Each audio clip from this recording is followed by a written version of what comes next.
Inflation, tariffs, the Fed. I'm going to explain all of that like we're on FaceTime so that we all know what's going on. When we hear about inflation in the news, it's always in the context of things are more expensive. But really what we're talking about normally is that the dollar, what you purchase things with, has become less valuable, so it buys less of whatever you're purchasing. Now, that's not the only way we get inflation. Like, sometimes we get inflation because a good becomes scarce. Like, think about during COVID, whenever there was no toilet paper and the price of toilet paper skyrocketed.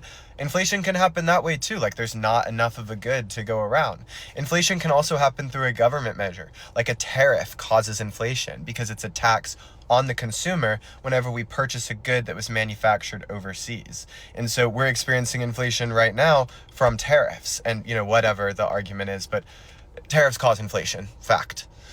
Other ways that inflation can be caused are like war. Why is war causing universal inflation? Like, when toilet paper becomes more expensive, it doesn't make your rent more expensive, or it doesn't make a loaf of bread more expensive. Well, when oil becomes more expensive, it causes universal inflation. Why? Well, there's petroleum in everything. Petroleum's in plastic, so it's in everything. And how do we move things around? Gas, cars, boats, everything requires oil. So inflation can be caused through tariffs, a government measure. It can be caused through individual goods getting more expensive, or it can be caused through some type of shock to a commodity market that makes everything more expensive. But the number one way inflation happens is that the dollar becomes less valuable. How does that happen? So there's this bank called the Federal Reserve, colloquially the Fed. They basically have different tools to set the value of an interest rate.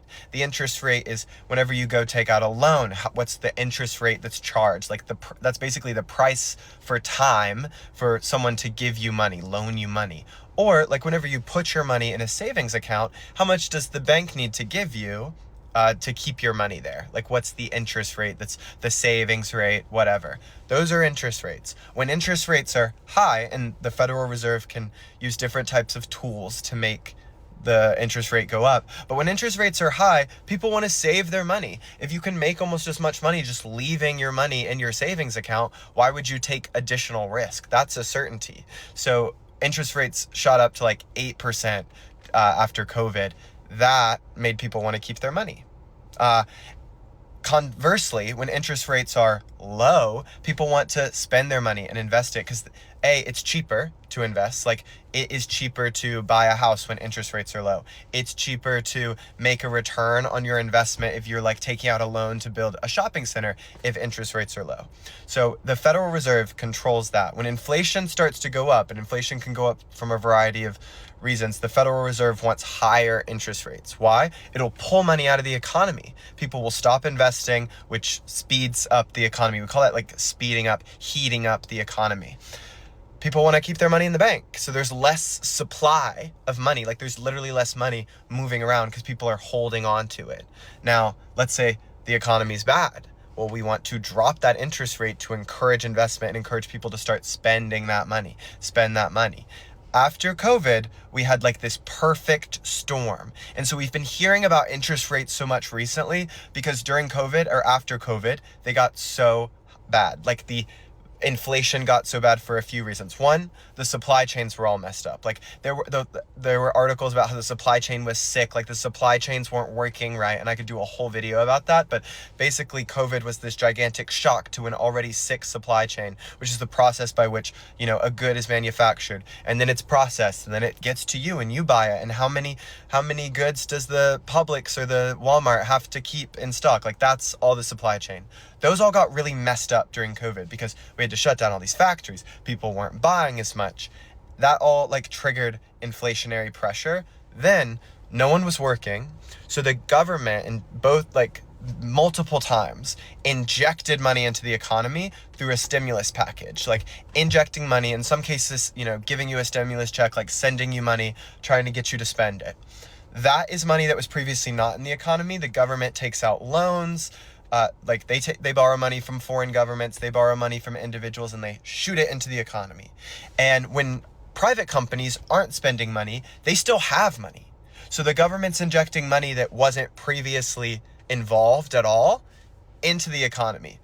Lots of inflation. And it didn't boost the economy as much as we would have thought because people ended up holding that money because interest rates were so high because the Fed was trying to get that interest rate lower. They were keeping interest rates high, but there was no economic growth and no one was working. So the government was trying to do what's called Keynesian economic policy, which is where you put money into the economy in the hopes of like blowing it up, making it better.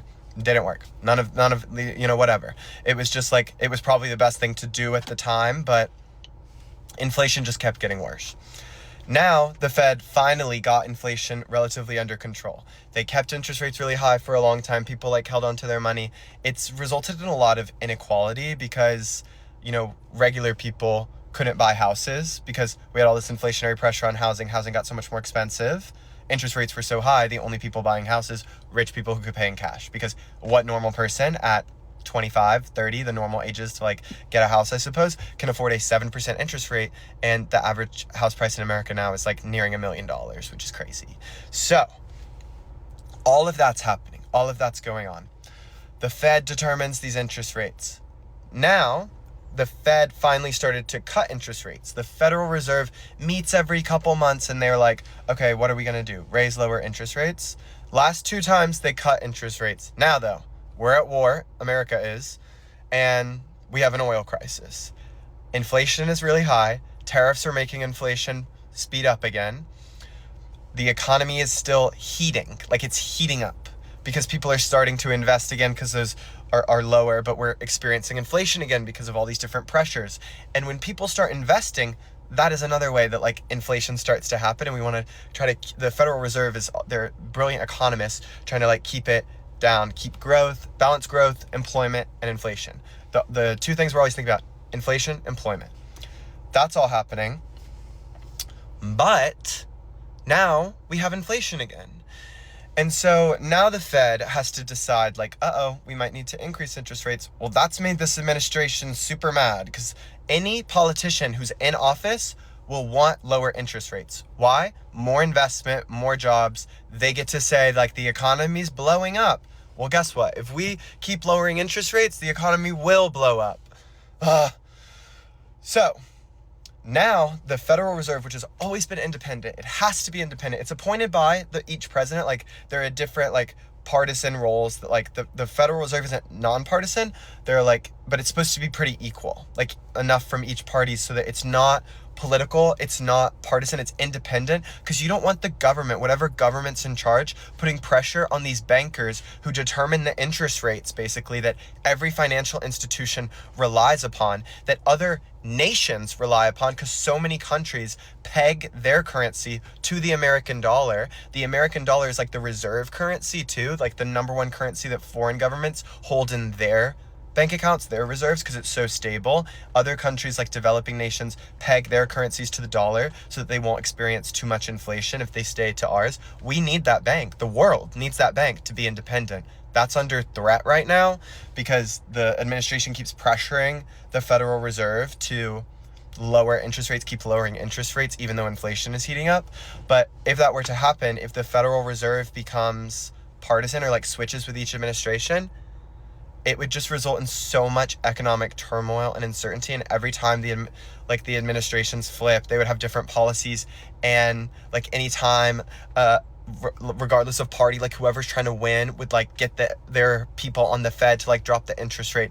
Catastrophic. One of the most pressing issues of our time is keeping that Federal Reserve independent. Vital. The courts are trying to do that. But basically, inflation determined by the Fed, determined by all kinds of measures. Value of dollar goes down, price of a good goes up, lots of different things hitting, but that's where we are right now.